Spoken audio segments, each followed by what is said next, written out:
would like to extend a very warm welcome to everyone to this virtual launch of Fergus Shanahan's new book on the language of illness. While it is unfortunate that this launch needs to happen virtually, the upside is that it does allow us to reach a much wider and geographically spread audience. So in particular, I'd like to welcome those overseas participants, some of whom have perhaps woken early to join us this morning. My name is Sally Cudmore, and I'm the MC for today's launch, which is being hosted by APC Microbiome Ireland in University College Cork on the south coast of Ireland. So just to introduce me and APC Microbiome Ireland was Fergus's brainchild. 18 years ago, in 2002, he brought together a number of colleagues, both from University College Cork and also its teaching hospitals, both clinicians and basic science researchers, to form a new research centre which studies the trillions of microbes that live in the human gut, called the microbiome. These microbes, which include bacteria, yeasts, viruses, live in symbiosis with their human hosts, and neither would be able to survive without the other. We are more microbial than we are human because we have more microbial cells than we do human cells. Unfortunately today, because of the COVID pandemic, we are acutely aware of microbes and their role in disease. And Fergus touches on this actually in chapter 13, but the vast majority of microbes are actually beneficial. In 2002, the role of the resident gut microbiota in human health was really only an emerging concept. So Fergus was quite revolutionary in establishing a centre to explore the central role that these gut microbes play in maintaining health in the gut and actually throughout the body. Fergus, in addition to his role as a clinical gastroenterologist, was the director of the APC until he retired last year. So I have managed Microbiome Ireland since its foundation in 2002, so I probably know Fergus better than most, perhaps with the exception of his wife Nora. If I was allowed one word only to describe Fergus, it would probably be compassionate, which is probably cheating a little bit because it also contains the word passionate, and both are actually equally relevant here. Fergus has both of these qualities, compassion and passion, in spades, which is what makes him the ideal person to write a book on the importance of using correct and appropriate language when involved in an illness story. One really has to be truly passionate about a topic to write such an in-depth and a carefully considered work such as this. Fergus is an excellent communicator who has a lovely way with words and can sometimes be a stickler about the correct use of language. In our early days of writing press releases for the public about our research findings, I remember being admonished about writing about IBD patients. Instead, Fergus said that we should refer to them as patients with IBD. In other words, their illness should not define them. So, as a warning as well to any other sloppy writers amongst you, he also has a major objection to the split infinity, to boldly go, to carefully research. It is because of Fergus's compassionate side and his interest in illness from the perspective of patients that he realised how necessary and important such a book is. He curated an exhibition in the Glucksman Gallery in Cork in 2012 on the experience of illness, which is where the cover illustration by the Project Twins comes from, which is on the cover. To quote Fergus, "Words do more than help patients and doctors communicate. Words can inspire, inform and transform. They can be therapeutic." APC's research area, similar to that of Fergus's clinical background, is in gastroenterology, and it's an area where there can be some awkwardness. Not everybody is comfortable talking about bowel movements or stool consistency. Idle dinner conversation can sometimes be a little bit unusual.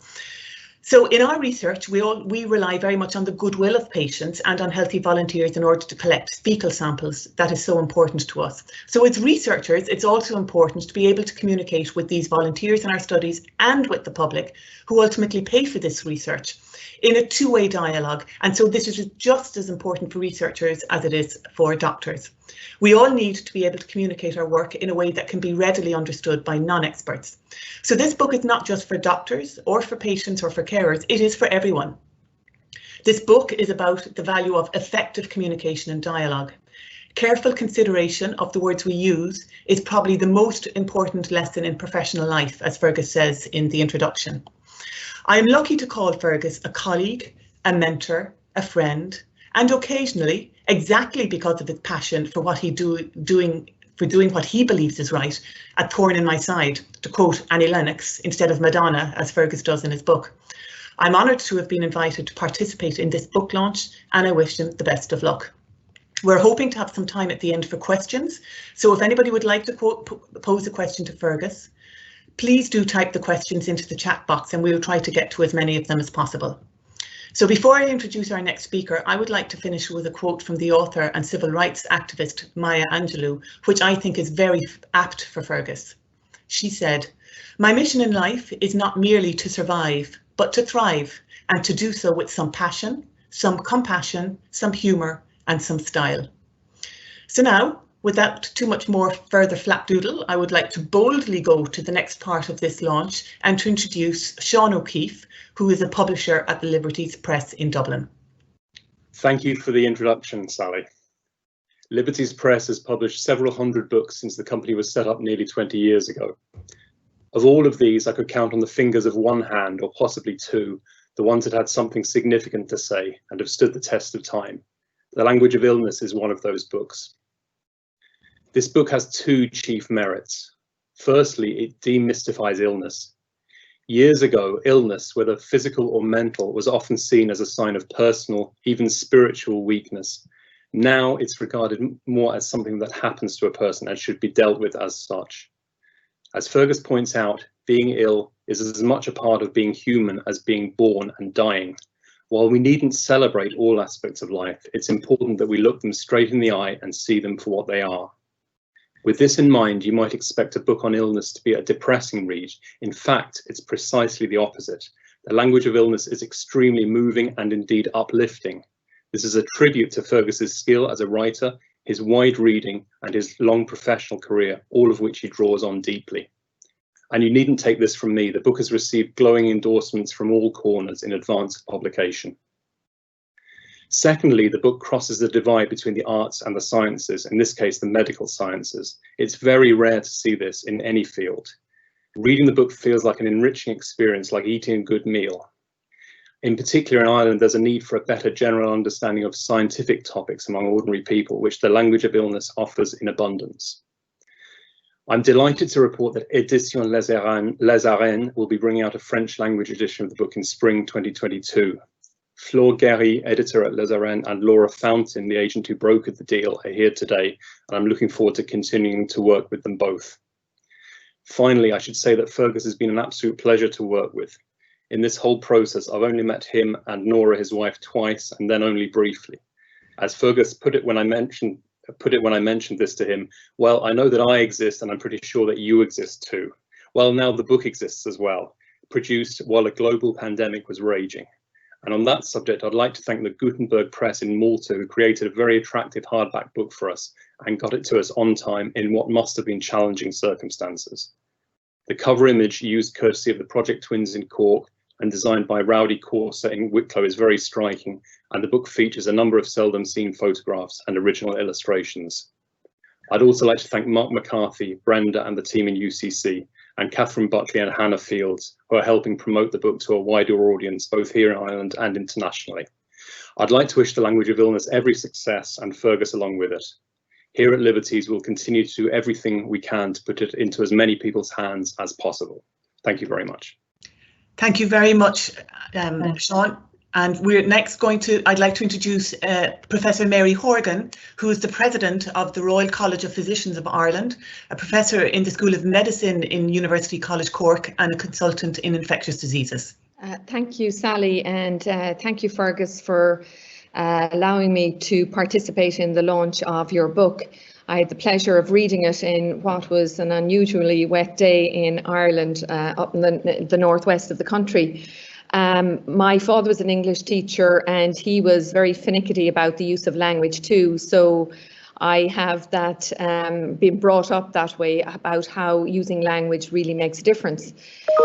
I'm an infectious disease doctor, so obviously being in the middle of pandemic, I remind myself all the time how important it is to be an infectious disease doctor. And being on the front line, one thing that stood out was my inability to really communicate properly and listen to patients when they were isolated with the coronavirus, many of whom were very sick.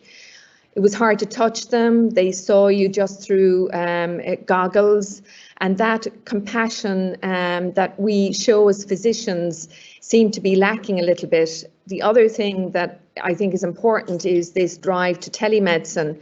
Well, that's all well and good for some instances, but again, what it lacks is that the words of illness that Fergus talks about, your ability to actually see the person in their entirety, listen to them, their experience, and really advocate for them. I, of course, was drawn to chapter 13, which was about the language of plagues and pandemics. And during the week, I think what Fergus said really was so appropriate when it comes to the language of pandemics. First of all, a pandemic being unprecedented is not the case at all. We've seen them over the last few decades, over centuries and millennia. The good news is that they do come and go, or else we control them. So what differs, and Fergus put it this way, pandemics differ because microbes differ, and the context and the vulnerability of populations also vary. But of course, there are always parallels, and we've seen it with many pandemics. Those that are most vulnerable, most marginalised are the people most affected. And, you know, the naming and blaming, who's wrong, who got it, why they got it. But one thing that really stood out for me this week, and again quoting Fergus, pandemics are communications emergencies as well as health and economic threats. And leadership during pandemics is valued as much for clear and consistent messages as for decisiveness.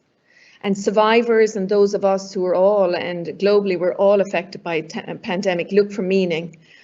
And they may wonder about our place in nature and ask who's in control, microbes or mankind.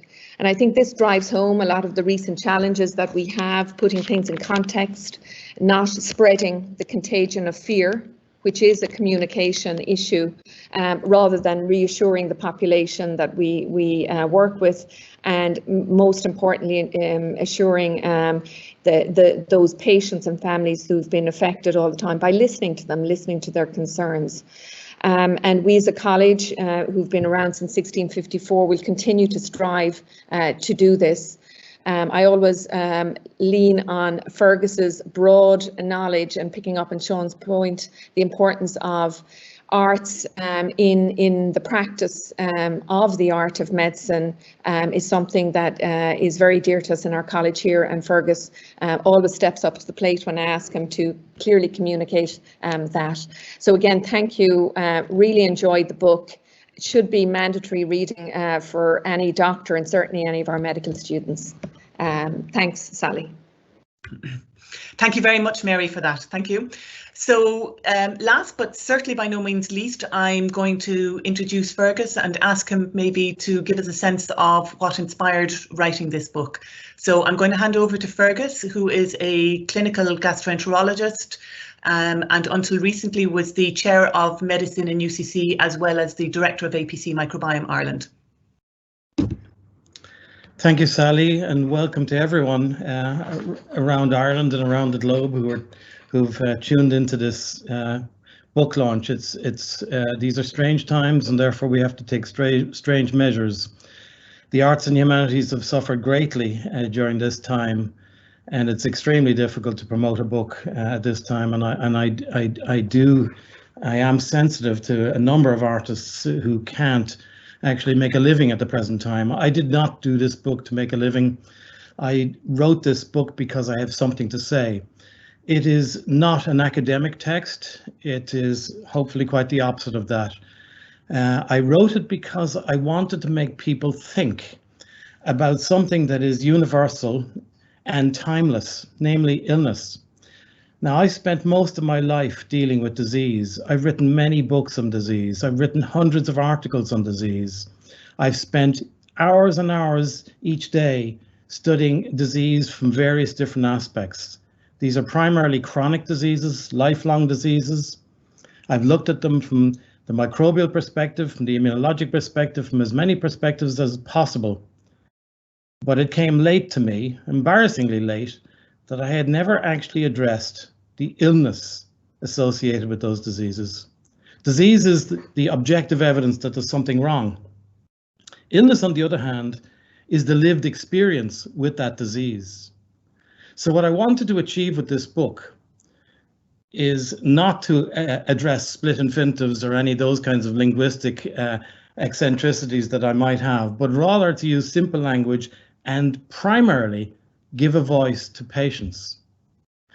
And a voice in a way that's not quite achieved by various illness memoirs. Now, illness memoirs are the usual way in which patients get to express themselves, at least in a public forum. And I've read hundreds of these, and it is an established literary genre now, the illness memoir. But they tend to be at two extremes. One form tends to be triumphalist, achievement over adversity, and the other type tends to be one of catastrophe, and devastation and loss. And then other illness memoirs are really follow a non-linear pattern, because illness does not always conform to a linear narrative. So the difference between this book and illness memoirs is that I've mined all those hundreds of memoirs for the words that the patients are using. And I've tried to put the words of patients, the illness words, front and center in this book. Now, of course, and it is the longest chapter in the book, actually, the illness words. Words like shame, stigma, suffering, that doctors tend not to talk about. So this is a book for patients and their carers, not just for doctors, but it is really for anyone who cares about caring. Now, I also address bad language in medicine. In fact, one of the beginnings for this book was when I was asked to give a lecture at the Royal College of Physicians on the topic of bad language in medicine, and then it became something more. But the issues I refer to and seek reform of medical language relate to the fact that medical language is full of obfuscation. It's full of pomposity. It's full of inaccuracies and imprecision. Now, Barack Obama launched the Precision in Medicine campaign in 2015. And this was the current day project that we're all engaged in to achieve greater precision of diagnosis for patients and to match treatments specifically to individual patients. But if we're going to go down a road of precision medicine, then surely we need precise language. And I point out numerous instances and examples in the book where the language of medicine is counterproductive. In some instances, it's not only imprecise and inaccurate, it's actually hurtful and counterproductive, and not just healing. I point out numerous historic and current day examples of the dangers of labels and how certain names and words can actually turn people into patients, not always with the interests of their welfare. And I show how bad language can actually lead to bad treatments and bad medicine. There is something there for medical scientists as well, because we shape our thinking using language. We think about problems, we use our language, that's how we shape our thoughts. And our thoughts influence our decisions and our actions, our judgments. So if we start off with sloppy thinking, there's a fair likelihood that the process, the decisions we'll make may well be sloppy and inaccurate. And one sees numerous examples of this in personal health, public health, and in daily life and in medical science. But most particularly, I try to offer the reader some take-home messages. For example, all of us will at some stage be involved in an illness story. And why is it that we come to this unprepared? Why is it that we're so awkward? How do we behave with the ill? What should we say when a friend or loved one receives a diagnosis? Why is this so awkward? Why do people contrive reasons to stay away? They may care a lot, but they actually feel so awkward. And I give some tips on how to speak to the ill, and it's a very simple and honest language. Lastly, I just want to say that I hope people don't believe that you can't judge a book by its cover. I am indeed grateful to many people, but particularly the Project Twins, who allowed us to use their wonderful image. And that was a site-specific installation at the Glucksman Gallery, who I must also thank, because some years ago we put on an exhibition there on the experience of illness as influenced and understood through the medium of the arts, cinema, literature, history, various forms of narrative, poetry. And that had a huge influence on me when I came to write this book. I've one final message to say, and that is that we will produce and have already recorded a series of video presentations to cover some aspects that are covered in the book, and also additional and tangentially related areas related to this topic that is timeless, and that we will post and alert you to. So I'll stop speaking there and just thank all of the people. They are mentioned in the acknowledgement section, but I don't want, for the purposes of this virtual launch, to go through a litany of people that have to be thanked. They know who they are, and a heartfelt thank you to all of them. Thank you very much, Fergus, for that very quick overview of the book. And in particular, I really enjoyed your quote, "We shape our thinking using language," which is relevant to all of us. So there are a few questions coming in, so I am going to ask these on behalf of the participants. I'm going to start off with one question here, which says that issues of gender and race can hugely affect a person's interaction with medics, and they are touched on to some extent in this book, but the questioner would like to hear a little bit more about this. Yes, well, thank you to the contributor of the question. Gender is actually addressed, but not in necessarily as an explicit way as perhaps the viewer would wish. In actual fact, when I mined the illness words, the majority of the memoirs that are represented and referenced and quoted in the book are actually from women.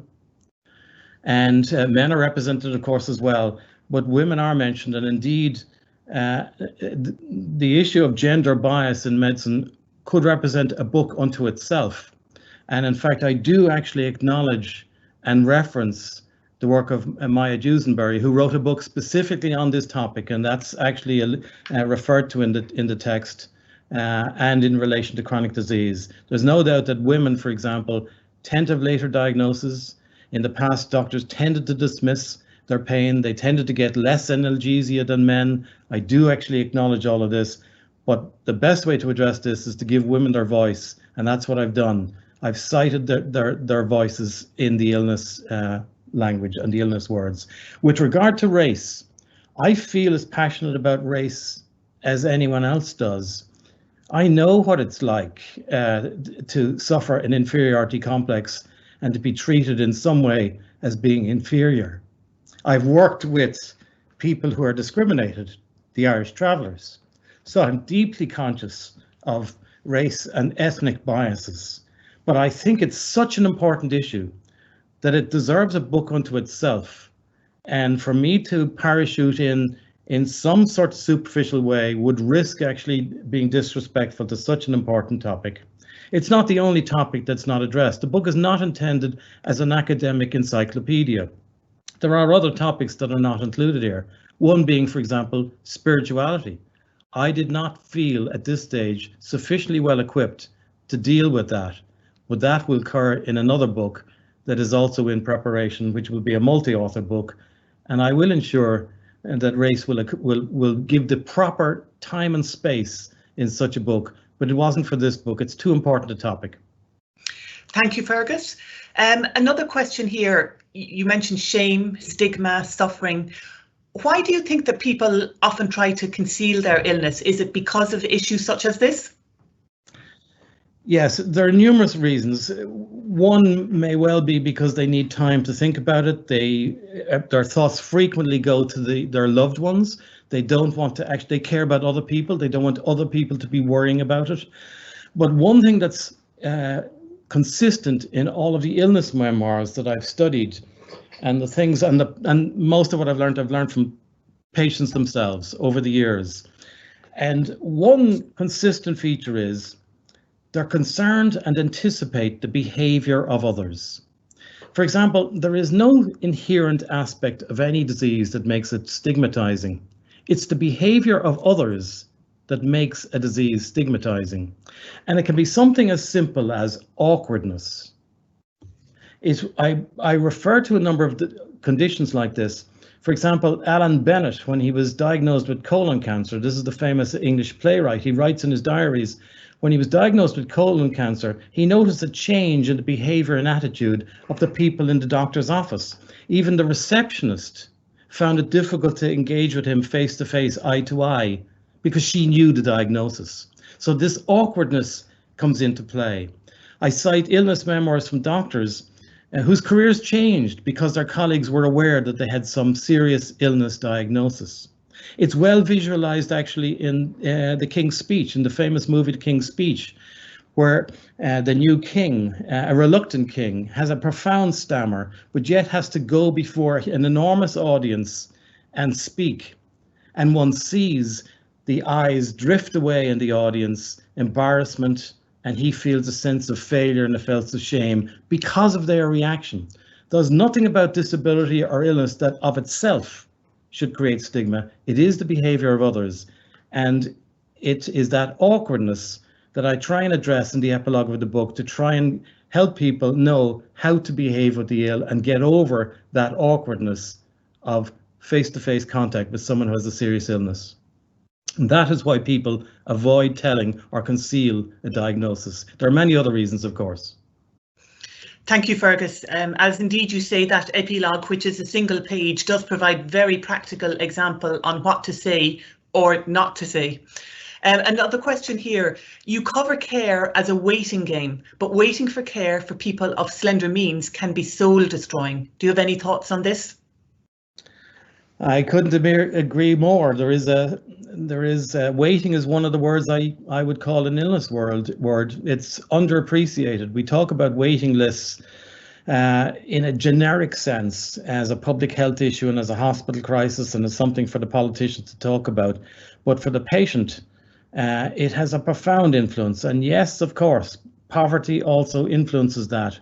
It is directly addressed there, and no one other than perhaps a passionate lover waits as intensely as the person who is ill. In our system, and unfortunately with medical advances, time becomes of the essence, but the time a patient gets to have with a doctor diminishes.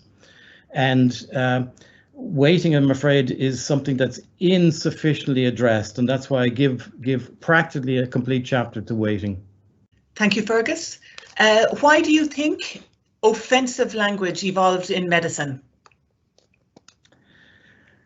Well, lots of things evolve, but take even the word obese. It changes its connotation with time. Words don't remain static. They change their connotation and meaning over time. One could think of other awful words, but no one would now refer to an individual as a leper. They would say a person with leprosy, and yet we say diabetic. It should be patient with diabetes, as you addressed earlier in your introduction. But obesity is another one that we don't adequately address. It would be far more accurate to say that an individual's weight is not ideal for their particular health. An unhealthy weight would be a more precise term. Obesity is a stigmatizing term. Take even, for example, addiction.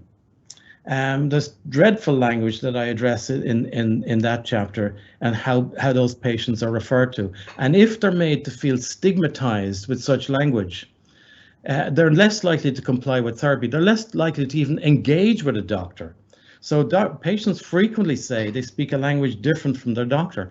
I personally think a lot of this is an insensitivity and a failure on the part of many of the caring profession to think about their body language, but also their verbal language. It's an insensitivity that it's time to call out, and that's one of the purposes, one of the things I wanted to achieve with the book, to draw attention to the attention of doctors who mean well, but are using imprecise and potentially hurtful language. This next question is possibly better addressed by Sean. Questions such as, where can one buy the book in Cork, but also will there be a paperback version or will there be a version on Kindle? The book is widely available in all good bookshops, as they say, and some less good ones even, perhaps. It's available through libertiespress.com, through Amazon and other online retailers. We published the book as a hardback, and I think it's a very nice edition. There aren't any immediate plans to bring out a paperback, but it's something we would look at doing in the future if the first edition goes well. So I suppose I encourage people to get their hands on a copy of the current edition and go from there. And as I mentioned, there's the French language edition coming the year after next, and I hope editions in other territories as well. We're talking to agents in various countries about bringing out editions there. So. I suppose the easiest place to get it is libertiespress.com, but any bookshop, if they don't have it in stock, should be able to order it in. Thank you very much, Sean. Fergus, another question. You have worked in both Ireland and the US. Is there a big difference in the way that doctors and patients use language in relation to illness in these two countries?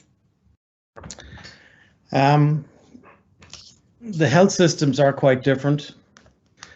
But sadly, no, I think we're just as bad on this side of the world with our language as the doctors are in North America. So in terms of language, no, systems are of course very different. North America has the very best of medicine and the very worst.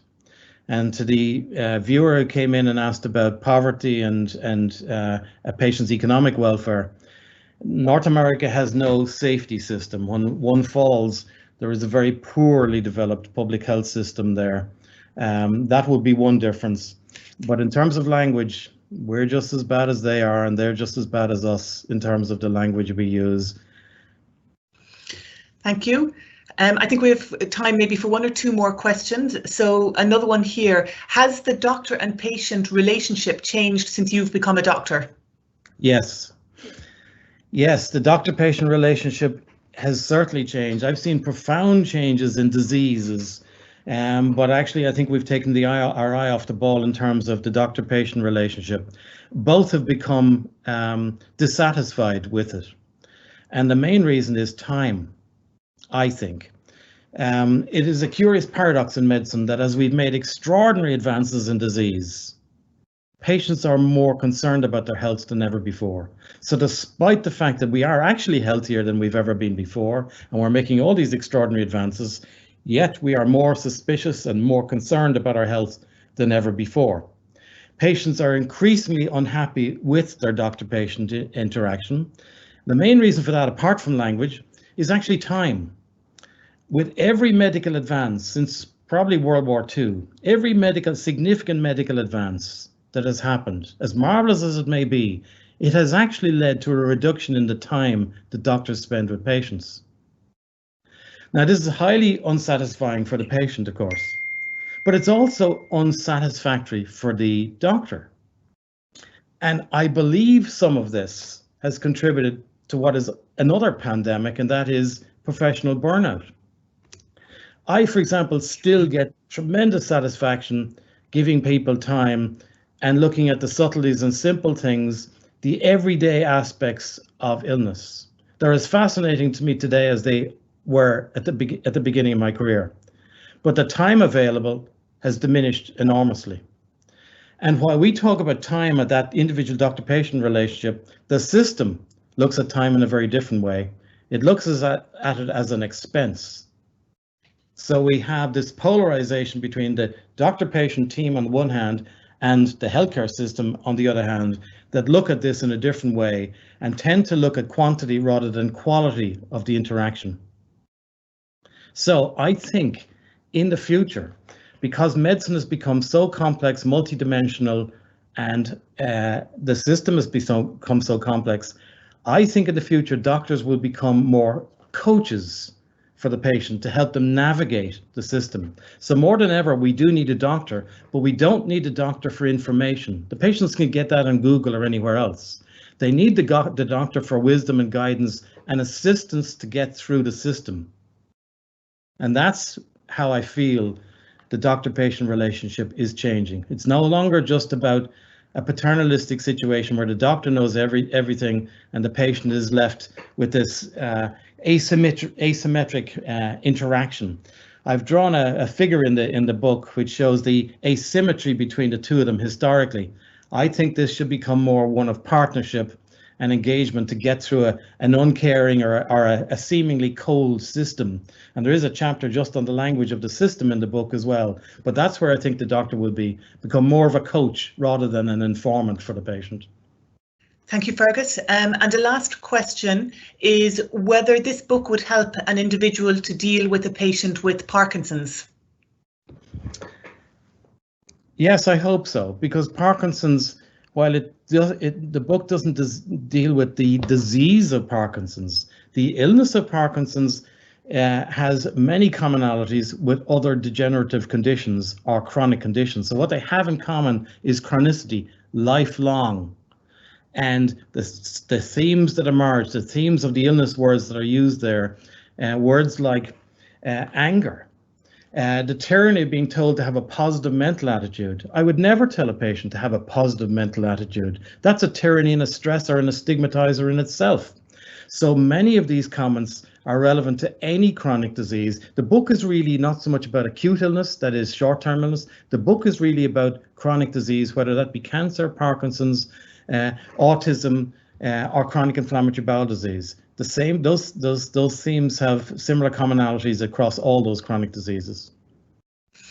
Thank you very much, Fergus. I think we will wrap up here, but I hope everybody has got a real sense of the passion that Fergus has for this topic. I think he's given us a very good overview of the book and what is addressed in the book. And so, Fergus, I give you the last word and ask the question, is there any truth in the rumour that you've already started a book on the language of COVID-19? Only a half-truth, Sally. Only a half-truth. Excellent. Fergus, thank you very much. Thank you also to Sean O'Keefe, to Mary Hogan as well today for their inputs. And we wish everybody a very enjoyable rest of their day. Thank you, everybody.